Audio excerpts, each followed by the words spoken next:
पिछले क्लास में हम लोग आइसोमेरिज्म कंप्लीट किए और स्ट्रक्चरल भी हो गया, ज्योमेट्रिकल भी हो गया, ऑप्टिकल भी हो गया। इस चैप्टर में हम लोग नोमेनक्लेचर भी पढ़ लिए और फार्मूलेशन भी पढ़ लिए। अब आगे की तरफ में बढ़ते हैं। आज हम लोग को बॉन्डिंग के बारे में डिस्कस करना है। यानी कि अगर कोई कंपाउंड बन रहा है, कोऑर्डिनेशन कंपाउंड है, तो उसमें सेंट्रल मेटल होते हैं और लिगेंड होते हैं, तो इनके बीच में किस तरीके का इंटरैक्शन होता है, किस फोर्स की वजह से वो जुड़े होते हैं, इसके बारे में बात करना है हम लोगों को। और इसमें हम लोग को दो थ्योरी पढ़ना है। एक है वैलेंस बॉन्ड थ्योरी जिसको वीबीटी कहा जाता है, दूसरा है क्रिस्टल फील्ड थ्योरी जिसको सीएफटी कहा जाता है। वैलेंस बॉन्ड थ्योरी और सीएफटी ये क्या बताता है, एक एक करके दोनों के बारे में बात करेंगे। पहले वैलेंस बॉन्ड थ्योरी के बारे में बात करते हैं। वैलेंस बॉन्ड थ्योरी ये बताता है कि सेंट्रल मेटल और लिगेंड के बीच में कोवेलेंट इंटरैक्शन है, यानी कि कोवेलेंट बॉन्ड बनता है। कोवेलेंट बॉन्ड में special type of covalent bond जिसे कोऑर्डिनेट बॉन्ड कहा जाता है, उनका फॉर्मेशन होता है। अगर क्लास 11th पढ़े होंगे आप तो कोऑर्डिनेट बॉन्ड याद आएगा। कोऑर्डिनेट बॉन्ड में एक एटम अपना पेयर ऑफ इलेक्ट्रॉन देता है, इसे डोनर एटम कहते हैं, और दूसरा पेयर ऑफ इलेक्ट्रॉन एक्सेप्ट करता है, जिन्हें हम लोग एक्सेप्टर कहते हैं। उनके बीच में कोऑर्डिनेट बॉन्ड बनता है और इन्हें पहले एरो से रिप्रेजेंट किया जाता था, लेकिन नए रिकमेंडेशन में अब इसे भी सिंगल लाइन से रिप्रेजेंट करते हैं। अब कोऑर्डिनेट बॉन्ड बन रहा है, यानी कि एक अपना पेयर ऑफ इलेक्ट्रॉन देगा और दूसरा पेयर ऑफ इलेक्ट्रॉन एक्सेप्ट करेगा। तो यहाँ कोऑर्डिनेशन कंपाउंड में पेयर ऑफ इलेक्ट्रॉन देने का काम लिगेंड करता है और एक्सेप्ट करने का काम सेंट्रल मेटल करता है। अब कहता है कि जितना कोऑर्डिनेशन नंबर होगा उतने कोऑर्डिनेट बॉन्ड का फॉर्मेशन होगा, यानी उतने pair of electron central metal को लिगेंड प्रोवाइड करेगा और सेंट्रल मेटल उस पेयर ऑफ इलेक्ट्रॉन को एक्सेप्ट करेंगे और एक्सेप्ट करने के लिए वो अपना वैकेंट ऑर्बिटल प्रोवाइड करता है। और इनका जो वैकेंट ऑर्बिटल है वो हाइब्रिडाइज्ड ऑर्बिटल होगा, हाइब्रिडाइजेशन होगा वहाँ। अब हाइब्रिडाइजेशन में inner D and outer D orbital दो तरह का होता है, दो तरह का कॉम्प्लेक्स भी होगा। यहाँ ये हाइब्रिडाइजेशन है, उसी से रिलेटेड ये ज्योमेट्री है। कोऑर्डिनेशन नंबर के समय में भी हम लोग ये डिस्कस किए थे। और यहाँ पर ये दो कैटेगरी में कॉम्प्लेक्स बांटा गया है। ये इनर ऑर्बिटल कॉम्प्लेक्स है, जहां इनर डी ऑर्बिटल इन्वॉल्व होंगे। इनर डी ऑर्बिटल कहने का मतलब, जैसे देखो यहीं पर ये आगे में जब डी लगा हुआ रह गया तो ये इनर कहा जाता है, इन्हें इनर डी ऑर्बिटल कॉम्प्लेक्स कहते हैं। यहां पर ये देखो बाहर में डी लगा हुआ है तो outer orbital complex, outer orbital complex. आप बताओ तो इसे क्या कहेंगे हम लोग? Inner, inner D orbital involve है, यानी ये जो बनाएंगे कॉम्प्लेक्स उन्हें हम लोग इनर ऑर्बिटल कॉम्प्लेक्स कहेंगे। इन्हें भी क्या कहा जाएगा? Inner orbital. और जिसमें अंदर में डी नहीं है इसका मतलब वो आउटर ऑर्बिटल कॉम्प्लेक्स है। अब हम पहचानेंगे कैसे कि कौन इनर ऑर्बिटल है और कौन आउटर ऑर्बिटल है? आपके एनसीईआरटी में जितने इनर और आउटर थे उसको हम यहाँ कलेक्ट करके रख दिए जो क्वेश्चन के फॉर्म में था। यानी ये सब में इनर डी ऑर्बिटल इन्वॉल्व होगा, यानी कि अंदर का डी ऑर्बिटल इन्वॉल्व होगा, और इन सब में बाहर के डी ऑर्बिटल इन्वॉल्व होंगे, आउटर डी ऑर्बिटल। पहला सवाल, क्या सर हमें ये याद करना पड़ेगा? हाँ, याद तो करना पड़ेगा। तो अब लगेगा कि ये तो डिफिकल्ट है। डिफिकल्ट नहीं है, जरा गौर से देखोगे तो याद करना आसान हो जाएगा। जो पूछेंगे वो बताना आप। लिगेंड देखो, लिगेंड कौन है? NH3 CN CN। इसमें देखते हैं फ्लोरीन यानी हैलोजन, हैलोजन, हैलोजन, हैलोजन, और क्या है? H2। अब बस दो चीज याद रखो, अगर NH3 और CN लिगेंड है तो इनर ऑर्बिटल बनेगा, और हैलोजन और H2O है तो आउटर ऑर्बिटल बनेगा। हो गया ना याद? कोई भी कॉम्प्लेक्स दिया हुआ, सेंट्रल मेटल बदल भी दिया हुआ हो, अगर NH3 है और CN है तो वो इनर ऑर्बिटल बनाएगा, और H2O है और हैलोजन है तो आउटर ऑर्बिटल। इतना ही वैलेंस बॉन्ड थ्योरी में। हालांकि ये और बढ़ेगा, इसके बाद में जब हम लोग क्रिस्टल फील्ड थ्योरी पढ़ेंगे तो वहां पर आएगा आपका स्ट्रॉन्ग फील्ड लिगेंड और वीक फील्ड लिगेंड। तो ये NH3 और CN स्ट्रॉन्ग फील्ड लिगेंड है, पावरफुल है, तो वो इनर ऑर्बिटल करता है, यानी इलेक्ट्रॉन को पेयर्ड अप कर देता है। और जो वीक फील्ड लिगेंड है उसमें हैलोजन और H2 आते हैं, और भी आएंगे तो वो आउटर ऑर्बिटल कॉम्प्लेक्स बनाते हैं। 2 से 3 क्वेश्चन हम बताएंगे आपसे, फिर चौथा बन जाएगा।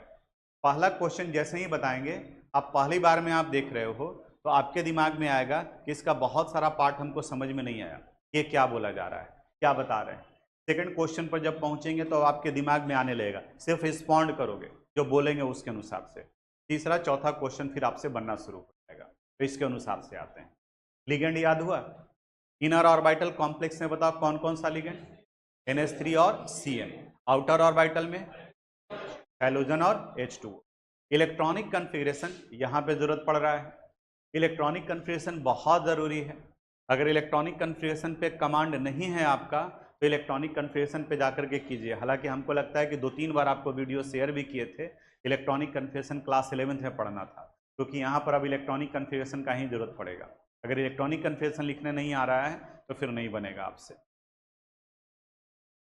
देखो यहाँ करा है hybridization and geometry of complex. इस कॉम्प्लेक्स का हाइब्रिडाइजेशन और ज्योमेट्री निकालना है हम लोग वैलेंस बॉन्ड थ्योरी के अनुसार से। आप बताओ इसमें सेंट्रल मेटल कौन है, कोबाल्ट। तो सबसे पहला काम करना होगा हम लोग को सेंट्रल मेटल का ऑक्सीडेशन नंबर निकालना। तो कोबाल्ट का ऑक्सीडेशन नंबर निकालते हैं।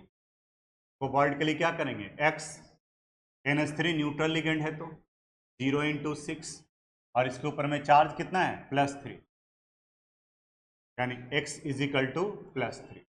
ये ऑक्सीडेशन नंबर निकल गया। अब सेंट्रल मेटल का कॉन्फ़िगरेशन लिखो। कोबाल्ट, आयरन का एटॉमिक नंबर 26, कोबाल्ट का होता है 27। तो यहाँ पर एटॉमिक नंबर इसका लिख दिया 27। इनका कॉन्फ़िगरेशन लिखा जाता है, ये आएगा आर्गन 4s2 एंड 3d7। अब आयन का कॉन्फ़िगरेशन, चूंकि ऑक्सीडेशन नंबर +3 है तो आयन का लिखने के पहले इसको अरेंज करते हैं, क्योंकि ये थर्ड ऑर्बिट है और ये कौन सा ऑर्बिट है, फोर्थ। तो इलेक्ट्रॉन जब भी निकलेगा तो बाहर वाले से निकलेगा, फोर्थ वाले से निकलेगा। तो या तो आप डायरेक्ट यहाँ से निकालो या तो फिर आप इसको अरेंज कर दो। तो अरेंज करेंगे तो ये आ जाएगा आर्गन 3d7 और यहाँ 4s। अब किसका लिखना है, CO3+ का। 3+ का मतलब इसने 3 इलेक्ट्रॉन लूज किया है, तो यहाँ 2 ही इलेक्ट्रॉन है, तो 2 इलेक्ट्रॉन यहाँ से और 1 इलेक्ट्रॉन यहाँ से।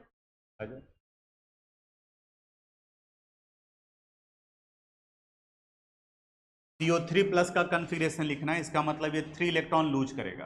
तो 2 इलेक्ट्रॉन यहाँ से, 1 इलेक्ट्रॉन यहाँ से। तो बताओ तो इसका कॉन्फ़िगरेशन क्या लिखा जाएगा, आर्गन 3d6। तो यहाँ से कर दिया कि यहाँ से कर दिया 3d6। अब इसका एटॉमिक ऑर्बिटल डायग्राम बनाते हैं, यहाँ बनाते हैं इस जगह पर एटॉमिक ऑर्बिटल डायग्राम। यहाँ आ गया आर्गन, डी सब सेल में 5 ऑर्बिटल होता है, 1 2 3 4 5, 3d6 है और इस जगह पर खाली बचा हुआ रह गया इनका 4s, इस जगह पर 4p और इस जगह पर 4d। 1 2 3 4 5, ये 4d है। पहले 3d6 है, 1 2 3 4 5 एंड 1 6। अगर ये इलेक्ट्रॉनिक कॉन्फ़िगरेशन नहीं समझ में आ रहा है, 3 वीडियो बनाए हैं इसका, एकदम बिल्कुल बेस से 281 से लेकर के 11th स्टैंडर्ड का पोर्शन है। लेकिन 12th में कई बच्चे जो 11th नहीं पढ़े थे उनके लिए वो बनाए थे पिछले साल, वो हम फिर शेयर कर देंगे आपको। मौका मिलता है तो देखिए, नहीं देखिएगा तो ना तो वैलेंस बॉन्ड थ्योरी, अगर नहीं आता है कॉन्फ़िगरेशन तो ना तो वैलेंस बॉन्ड थ्योरी बनेगा और ना तो क्रिस्टल फील्ड थ्योरी बनेगा। जैसे अगर मान लें कि किसी को अल्फ़ाबेट ही नहीं आ रहा है, ABCD नहीं आ रहा है, तो हम यहाँ पर क्या लिख रहे हैं उसको कुछ समझ में आएगा। तो वैसे ही वहाँ पर है इलेक्ट्रॉनिक कॉन्फ़िगरेशन भी केमिस्ट्री का अल्फ़ाबेट है, वो आपको आना ही चाहिए था। ये 11th वगैरह में पढ़ना था, बेसिक पार्ट था। ये आर्गन 3d6 हो गया।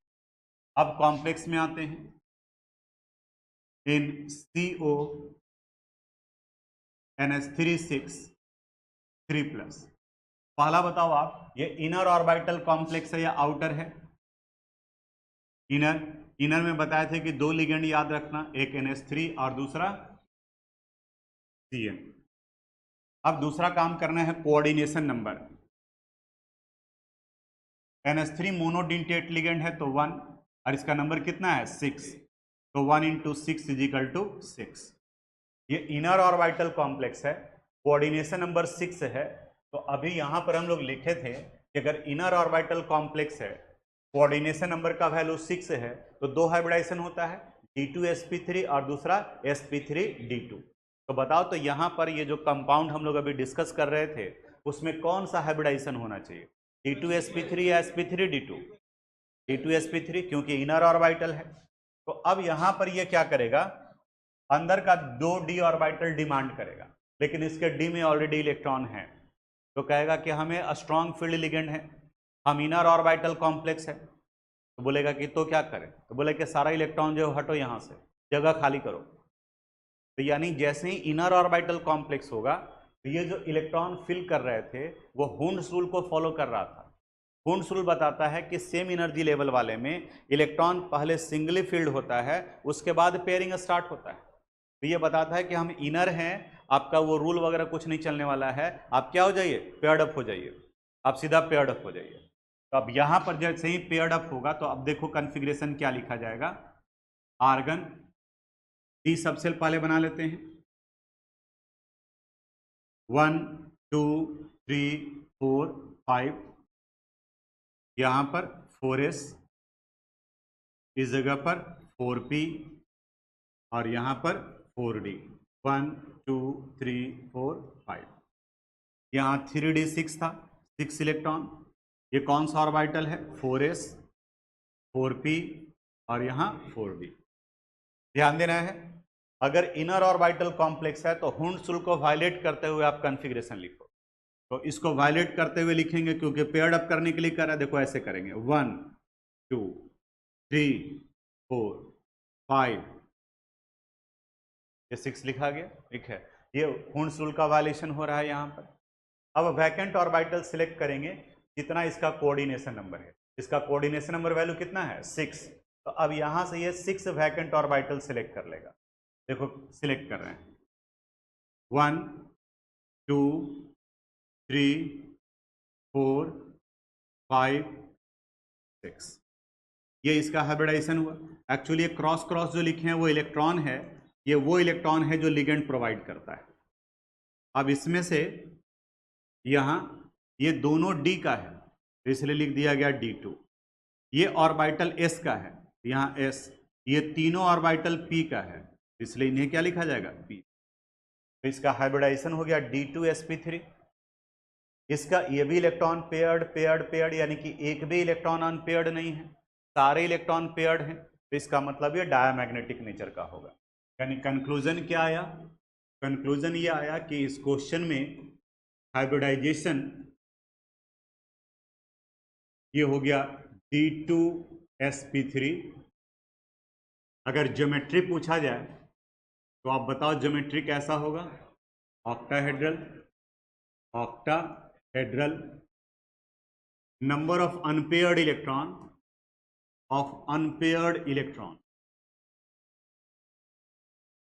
इसे हम लोग स्मॉल n से रिप्रेजेंट करते हैं, इनका वैल्यू कितना हो गया, 0। तो मैग्नेटिक मोमेंट म्यू निकालेंगे, इनका फार्मूला होता है √n इंटू n+2, तो ये वैल्यू भी कितना हो जाएगा, 0, क्योंकि n का वैल्यू 0 है। इसका मतलब ये सब्सटेंस किस नेचर का हो गया, डायामैग्नेटिक नेचर का, ये डायामैग्नेटिक। अब इस तरह का क्वेश्चन आप पहली बार आप देख रहे हैं, तो पहले ही बताए हैं कि फर्स्ट क्वेश्चन जब डिस्कस करने लगेंगे तो लगेगा कि ये सब पूरा समझ में नहीं आया। हम ये मान के चलते हैं कि अगर इसमें का 20% भी पार्ट समझ में आ गया है, सिर्फ बेसिक इलेक्ट्रॉनिक कन्फिगरेशन आपको लिखने आता है, तो बाकी बन जाएगा। अब कब, यहाँ स्क्रीन पर सेकंड क्वेश्चन है, थोड़ा सा आइडिया लगा हुआ है पहले वाले से, भले ही कंसेप्ट पूरा क्लियर नहीं हुआ कि क्या हो रहा है, लेकिन अब यहाँ समझ में आएगा कैसे कैसे क्या करना है उसके बारे में, इस जगह पर ध्यान से देखोगे। सबसे पहला काम करना होता है सेंट्रल मेटल का ऑक्सीडेशन नंबर निकालना, यहाँ इनका ऑक्सीडेशन नंबर निकालते हैं। आयरन के लिए क्या मानेंगे, x, Cn का -1 into 6 is equal to -4, x -6 is equal to -4, x should be equal to -4 + 6, value कितना हो गया, +2, यानी कि आयरन यहाँ पर +2 के फॉर्म में। दूसरा सेंट्रल मेटल का इलेक्ट्रॉनिक कन्फिग्रेशन, आयरन का एटॉमिक नंबर 26 है, कन्फिग्रेशन लिखेंगे आर्गन 4s2 और 3d6, ये लिख लिए। अब इसके कन्फिग्रेशन को अरेंज कर लो तो मिस्टेक नहीं होगा, आर्गन 3d6 और 4s, अब Fe +2 है, यानी कि 2+। बताओ इसका कन्फिग्रेशन क्या लिखेंगे? Argon 3d6। देखो अब ये तो रिस्पॉन्ड करना था, +2 का मतलब हुआ इसने 2 इलेक्ट्रॉन लूज किया है, तो 2 इलेक्ट्रॉन जो लूज करेगा वो कहाँ से निकलेगा? बाहर से निकलेगा। तो यहाँ से 2 इलेक्ट्रॉन निकल गया तो बाकी बचा रह गया 3d6, ये पार्ट। अब इसके बाद में इनका कन्फिग्रेशन लिखते हैं एटॉमिक ऑर्बिटल डायग्राम से। आर्गन डी सब सेल में 5 ऑर्बिटल होते हैं, तो 5 बॉक्स बना लिए, 1 2 3 4 एंड 5। ये 3d6। और इसके पास वैकेंट ऑर्बिटल में है 4s 4p और इस जगह पर 4d। 1 2 3 4 5। यहाँ हो गया 4s 4p 4d। 6 इलेक्ट्रॉन है तो हुन्स रूल के अनुसार से 1 2 3 4 5 एंड 1 6 ये कर दी। अब इस कॉम्प्लेक्स में आ जाते हैं। इन FeCN6 4-। बताओ इनर है या आउटर है? इनर। इनर का मतलब ये हुआ कि ये हुन्स रूल को वायलेट करेगा, इलेक्ट्रॉन को पेयर्ड करते हुए यहाँ लिखना होगा, उसको अंदर का डी चाहिए। अब यहाँ पर इस जगह पर जब लिखेंगे हम लोग आर्गन, एक चीज और देख लो, यहाँ कोऑर्डिनेशन नंबर का वैल्यू कितना आ रहा है? CN मोनोडेंटेट है तो 1 × 6 वैल्यू कितना हो गया? 6। कोऑर्डिनेशन नंबर ये हेल्प करता है कि कितने वैकेंट ऑर्बिटल चाहिए हाइब्रिडाइजेशन के लिए, वो सिलेक्ट करने में। आर्गन पहले बॉक्स बना लेते हैं। डी सब सेल के लिए 1 2 3 4 एंड 1 5। यहाँ पर ये 3d है, इस जगह पर 4s, फिर क्या आ गया 4p और यहाँ पर 4d। 1 2 3 4 and 1 5। 3d 4s 4p 4d। इसके डी में 6 इलेक्ट्रॉन है, पहले इलेक्ट्रॉन फिल कर लेते हैं। 1 हाँ सॉरी इनर ऑर्बिटल है, तो बताओ तो यहाँ जैसे आयन का था वैसे ही लिखेंगे या पेयर्ड करके लिखेंगे? पेयर्ड करके। और अगर वीक फील्ड लिगेंड रहता, आउटर ऑर्बिटल कॉम्प्लेक्स रहता, तो इसके आयन को कन्फिग्रेशन को डिस्टर्ब नहीं करेंगे, उसके बाद में वैकेंट ऑर्बिटल, यानी कि सिंपल यही ध्यान रखना है। इनर ऑर्बिटल है तो इसके हुन्स रूल को वायलेट करते हुए पेयर्ड करते हुए लिख देंगे, क्योंकि अंदर का डी ऑर्बिटल चाहिए। और अगर आउटर ऑर्बिटल कॉम्प्लेक्स है तो इसको वैसे ही छोड़ देंगे, बाहर वाला ऑर्बिटल सेलेक्ट। तो यहाँ पेयर्ड करना होगा, 6 इलेक्ट्रॉन है, 1 2 3 4 5 6। अब कोऑर्डिनेशन नंबर बताओ कितना है? 6। ये 6 वैकेंट ऑर्बिटल 1 2 3 4 5 6 ये इन्वॉल्व हो गया, ये हाइब्रिडाइजेशन में इन्वॉल्व हुआ। अब बताओ तो इस हाइब्रिडाइजेशन को क्या कहेंगे? डी का 2 D2 S, P का 3 sp3, यानी D2 sp। अब यहाँ से इंफॉर्मेशन लिखा जा सकता है, हाइब्रिडाइजेशन तो D2 sp3 है, तो बताओ इसका ज्योमेट्री कैसा हो गया? ऑक्टाहेड्रल। ऑक्टाहेड्रल। बताओ इसमें नंबर ऑफ अनपेयर्ड इलेक्ट्रॉन कितने हैं? 0, सब पेयर्ड है। तो पैरामैग्नेटिक या डायमैग्नेटिक? डायमैग्नेटिक। एक भी अनपेयर्ड इलेक्ट्रॉन रहता तब उन्हें हम लोग कहते पैरामैग्नेटिक। तो पहले वाले के रिस्पेक्ट में सेकंड वाले में थोड़ा बेहतर समझ में आया होगा। थर्ड ये देखते हैं हम लोग इसमें। अब आप बताओ पहला काम क्या करते हैं हम लोग? Oxidation number. तो सेंट्रल एटम का ऑक्सीडेशन नंबर निकालते हैं। तो इनका ऑक्सीडेशन नंबर निकेल के लिए क्या मानेंगे? x, CN के लिए -1 × 4 is equal to -2। x - 4 is equal to -2। x should be equal to -2 + 4। Value कितना हो गया? +2। निकेल का एटॉमिक नंबर होता है 28। इनका कन्फिग्रेशन लिखेंगे आर्गन 4s2 और 3d8। आयन का लिखने के पहले इसके कन्फिग्रेशन को अरेंज करो। क्या लिखेंगे? 3d8 and 4s2। अब निकेल का +2 है, जितना कहा गया उतना इलेक्ट्रॉन रिमूव कर दो, तो बोलो कन्फिग्रेशन क्या हो जाएगा? वेरी गुड, आर्गन 3d यहाँ पर अब एटॉमिक ऑर्बिटल डायग्राम बना लेते हैं। आर्गन डी में कितना 5, 1 2 3 4 5, 3d8 है। फिर यहाँ पे खाली जो बचा हुआ है 4s 4p और यहाँ 4d, 1 2 3 4 5, 4s 4p और 8 इलेक्ट्रॉन फिल करते हैं। 1 2 3 4 5, ये हुंस रूल फॉलो हो रहा है। 6 7 3d8 हो गया। अब कॉम्प्लेक्स में आ जाते हैं।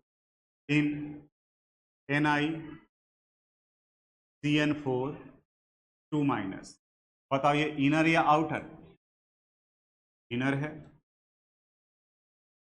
कोऑर्डिनेशन नंबर भी निकाल लेते हैं। यहाँ पर CN क्या है? मोनोडेंटेट। क्या लिखेंगे? 1 × 4, वैल्यू कितना हो गया? तो इनर है, तो बताओ इसके आयन के कन्फिग्रेशन को ही हम लोग लेके चलेंगे या पेयर्ड कर देंगे? पेयर्ड कर देंगे। तो अब यहाँ पर इसको पेयर करेंगे। यहाँ लिख दिए आर्गन, 8 इलेक्ट्रॉन था, 1 2 3 4 5, इस जगह पर 4s, यहाँ 4p और इस जगह पे 1 2 3 4 5 4d। 3d में कितना इलेक्ट्रॉन था? 8, 3d8 इलेक्ट्रॉन डाल दे रहे हैं। 1 2 3 4 5 6 7 8। अब बाकी का ये जो पार्ट है ये कौन सा है? 4s 4p 4d। देखो इसमें कोऑर्डिनेशन नंबर कितना है? 4। तो इसको वैकेंट ऑर्बिटल 4 चाहिए, ये 4 सिलेक्ट करेगा। 1 2 3, ये 4 ऑर्बिटल सिलेक्ट कर लिया। बोलो इसका हाइब्रिडाइजेशन कौन सा आ गया? DsP2। DsP2 और DsP2 है तो इनका ज्योमेट्री कैसा आ जाएगा? Square planar. Square planar. Number of unpaired electron 0 है, इसका मतलब ये भी किस नेचर का हो गया? डायामैग्नेटिक नेचर का हो गया। डायामैग्नेटिक। और एग्जाम्पल देखते हैं। यहाँ देखो MnCl4 2 माइनस है। आप बताओ क्या करेंगे? पहले ऑक्सीडेशन नंबर मेटल का निकालते हैं। मैंगनीज के लिए क्या लिखेंगे? XCl का -1 × 4 = -2। x - 4 = -2, x should be equal to +2। यहाँ हो गया। सेंट्रल एटम कौन है? मैंगनीज। तो मैंगनीज का एटॉमिक नंबर होता है 25। इनका कन्फिग्रेशन लिखोगे तो आर्गन 4s2 और 3d5। आयन का लिखने के पहले इसके कन्फिग्रेशन को रीअरेंज कर लेते हैं। 3d5 और 4s, यहाँ ऑक्सीडेशन नंबर +2 है तो Mn2+ का कन्फिग्रेशन। अब तो बोलो आर्गन 3d5। यहाँ अब इसका एटॉमिक ऑर्बिटल डायग्राम बना लेते हैं। आर्गन D सब सेल है, 1 2 3 4 5, यहाँ 3d5, इस जगह पर 4s 1 2 3 4 एंड 1 5 और यहाँ 4d 4p है। ठीक है,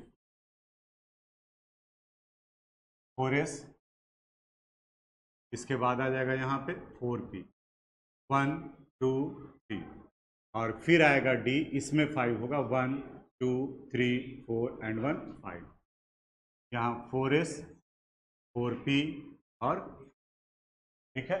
इलेक्ट्रॉन 5 है तो 5 फिल कर देते हैं। 1 2 3 4 5। अब कॉम्प्लेक्स में आ जाते हैं। इन MnCl4 2 माइनस, बताओ इनर या आउटर? आउटर। हेलोजन है, हेलोजन और वाइटर अगर रहे तो आउटर होगा, ये आउटर ऑर्बिटल है। कोऑर्डिनेशन नंबर निकाल लेते हैं। क्लोरीन का 1 इंटू 4, वैल्यू कितना हो गया? अब चूंकि आउटर ऑर्बिटल है तो इसके कन्फिग्रेशन में कोई चेंजेज नहीं, ऐसे ही रह जाएगा। यानी यहां आ गया आर्गन 1 2 3 4 5, इस जगह पर 4s, यहाँ 4p और यहाँ 4d, 2 3 4 एंड 1। 3d में 5 इलेक्ट्रॉन था, 1 2 3 4 5। बाकी यहाँ पर क्या है? 4s 4p और 4d। अब बताओ कितना हाइब्रिडाइज ऑर्बिटल होगा? 4, क्योंकि कोऑर्डिनेशन नंबर 4 है। यहाँ 1 2 3 4, ये हाइब्रिडाइजेशन में इन्वॉल्व होगा। बोलो कौन सा? sp3। और जब sp3 हाइब्रिडाइजेशन है तो ज्योमेट्री कौन सा हो गया? टेट्राहेड्रल। ठीक है, नंबर ऑफ अनपेयर्ड इलेक्ट्रॉन बताओ। 5, नंबर ऑफ अनपेयर्ड इलेक्ट्रॉन 5। तो पारामैग्नेटिक या डायमैग्नेटिक? पारामैग्नेटिक हो जाएगा। और इस कंडीशन में अगर हमें मैग्नेटिक मोमेंट निकालने के लिए कहा जाए, यानी पारामैग्नेटिक है तो कितना होगा? तो फॉर्मूला था root under n into n plus 2, root under 5 into 5 plus 2, root under 35। 35 ये सोल्व करोगे तो अबाउट 5.94 मैग्नेटॉन आ जाएगा यहाँ पर। अब बन जाएगा आपसे। बोले थे ना कि 3-4 क्वेश्चन में जो है वो आपका चौथा बनना शुरू हो जाएगा। हमें जहाँ तक लगा आपको कि इलेक्ट्रॉनिक कन्फिग्रेशन में कुछ लोगों को दिक्कत है, उसकी वजह से परेशानी हो सकता है। अब यहाँ तो डायरेक्ट आप गेस कर सकते हो कि कौन सा हाइब्रिडाइजेशन होगा। बताओ आप पहले कि कोऑर्डिनेशन नंबर कितना है? कोऑर्डिनेशन नंबर इसका कितना है? 4। क्लोरीन है 4, कोऑर्डिनेशन नंबर 4 हो गया। ठीक है, अब 4 में दो तरह का हाइब्रिडाइजेशन होता है, sp2 और sp3। तो दूसरा सवाल, आप बताओ ये इनर ऑर्बिटल है या आउटर ऑर्बिटल? आउटर ऑर्बिटल है, तो dsp2 होगा या sp3 होगा? sp3 होगा। यानी कि अब डायरेक्ट आप बता सकते हैं यहाँ से कि कौन सा हाइब्रिडाइजेशन होगा। इस वाले में देखते हैं। अब बताओ कोऑर्डिनेशन नंबर कितना है? 6 है। तो दो हाइब्रिडाइजेशन होता है, d2sp3 और sp3d2। अब बताओ ये कि इनर है या आउटर है? तो हाइब्रिडाइजेशन कौन सा होगा? sp3d2। देखिए डायरेक्ट ऑब्जेक्टिव क्वेश्चन रहेगा तो आप देखते ही जो बन जाएगा कि कौन सा हाइब्रिडाइजेशन है। लेकिन इसको आप बनाओगे अभी यहाँ पे पूरे डिटेल से जैसे किए थे उस तरीके। तो वो कॉपी करने वाला पार्ट बाद में करना, इसको आप सोल्व करो। चलो देखो यहाँ इस तरीके से होगा। सेंट्रल मेटल का पहले ऑक्सीडेशन नंबर निकालेंगे। तो यहाँ ऑक्सीडेशन नंबर सेंट्रल मेटल का, तो आयरन का क्या मानेंगे? x, H2O का 0 इंटू 6 इज इक्वल टू +2, यानी x is equal to +2। Iron का एटॉमिक नंबर 26 है। कन्फिग्रेशन लिखेंगे तो आर्गन 4s2 एंड 3d6। अब इसे अरेंज करेंगे, आर्गन 3d6 एंड 4s। अब Fe का 2+ का कन्फिग्रेशन लिखेंगे, argon 3d6। Atomic orbital diagram यहीं बना देते हैं। यहाँ आर्गन 3d है, तो d में 1 2 3 4 5, बाकी खाली बचा रह जाएगा 4s। यहाँ जगह फिर दूसरा बनाने का दिक्कत होगा, इस तरफ भी लिखते हैं। यहाँ आर्गन 3d 1 2 3 4 5, यहाँ 4s 4p और 4d, 1 2 3 4 एंड 1 5, 3d6। ये है 4s 4p 4d। d में 6 है, 1 2 3 4 5 एंड 1। अब इसका पहले कॉम्प्लेक्स का नेचर पहले पता कर लेते हैं। इन Fe2H2O6 2+, बताओ इनर या आउटर? क्या है? Outer orbital, outer orbital. अब दूसरा हमें पता करना है कोऑर्डिनेशन नंबर। बताओ यहाँ कोऑर्डिनेशन नंबर 1/6, क्योंकि ये मोनोडिंटेट है। डाइडेंटेट में En या OX रहता तो 2 से मल्टीप्लाई कर देता। अब चूंकि आउटर ऑर्बिटल है तो बताओ इसके कन्फिगरेशन को पेयर्ड करके लिखेंगे या ऐसे ही छोड़ देंगे? ऐसे ही छोड़ेंगे। तो यहाँ आ गया आर्गन 3D 1 2 3 4 5, 3D 6, इस जगह पर 4S, यहाँ 4P और इस जगह पर 4D 1 2 3 4 5, 4S 4P 4D, यहाँ 3D से इलेक्ट्रॉन फिल करते हैं 6 है तो 1 2 3 4 5 एंड 1 6। अब चूंकि आउटर ऑर्बिटल है, कोऑर्डिनेशन नंबर 6 है, तो यहाँ से 6 वैकेंट ऑर्बिटल 1 2 3 4 5 6। कई जगह पर देखोगे तो इसके ऊपर में लिगेंड H2O है, तो H2O भी लिखा रहता है, तो भी लिख भी सकते हो और छोड़ भी सकते हो, क्योंकि ये जो इलेक्ट्रॉन आया है वो लिगेंड का इलेक्ट्रॉन आया है। और यहाँ ये हाइब्रिडाइजेशन में यानी कि मेटल अपना ऑर्बिटल प्रोवाइड कर रहा है, वैकेंट एंड हाइब्रिडाइड ऑर्बिटल। देखो तो इसका हाइब्रिडाइजेशन कौन सा हो गया? sp3d2। ज्योमेट्री बताओ कौन सा हो जाएगा? ऑक्टाहेड्रल का ज्योमेट्री हो गया octahedral. Number of unpaired electron कितने हो गए? 4। तो किस नेचर का होगा? पारामैग्नेटिक। पारामैग्नेटिक कहने का मतलब जो मैग्नेटिक फील्ड में जाने के बाद में अट्रैक्शन फील करते हैं, और सारे इलेक्ट्रॉन अगर पेयर्ड अप हो गए तब उन्हें डायमैग्नेटिक कहा जाएगा। ये हर जगह पर यही कंसेप्ट है। केमिकल बॉन्डिंग क्लास 11th में था, मॉलिकुलर ऑर्बिटल थ्योरी पढ़े होंगे, यही कंसेप्ट आया। आगे हम लोग जब D and F block inorganic में पढ़ेंगे तो यही कंसेप्ट आएगा। एक भी इलेक्ट्रॉन अगर अनपेयर्ड तब वो पारामैग्नेटिक, और सारे इलेक्ट्रॉन अगर पेयर्ड अप हो गए तो उन्हें डायमैग्नेटिक। अब पारामैग्नेटिक हैं, अट्रैक्शन फील करेगा, तो कितना अट्रैक्शन फील करेगा वो मैग्नेटिक मोमेंट से निकालते हैं, जो हम लोग mu equal to root under n into n+2 करते हैं। बना था आप लोगों से? बोलो कहीं कोई दिक्कत? अब इसको बना लीजिए, इसको कॉपी भी करना है आपको। एक और जो अभी छोड़े थे, अब ये पार्ट बन जाएगा। इसके बाद में सुनो, इसके बाद में अब जो है कुछ एक वैसे कंपाउंड हैं जिनमें कुछ अलग अलग कंसेप्ट अप्लाई होगा। अब आज इसको नहीं बताएंगे, नहीं तो आज बताएंगे तो खिचड़ी बन जाएगा, यानी आज वाला कंसेप्ट भी और वो भी बन जाएगा। और ये एक दो नहीं 4-5 क्वेश्चन हैं, जैसे ये देखो CrNH3, इन सब में कुछ न कुछ अलग अलग कंसेप्ट आता चला जाएगा, इसलिए इसको हम लोग रखे हैं स्पेशल कंडीशन में। तो ये वाला वैलेंस बॉन्ड थ्योरी 2 क्लास में कंप्लीट होता है।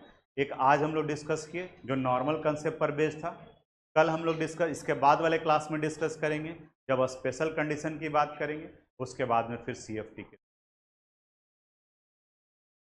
Thanks for watching this video.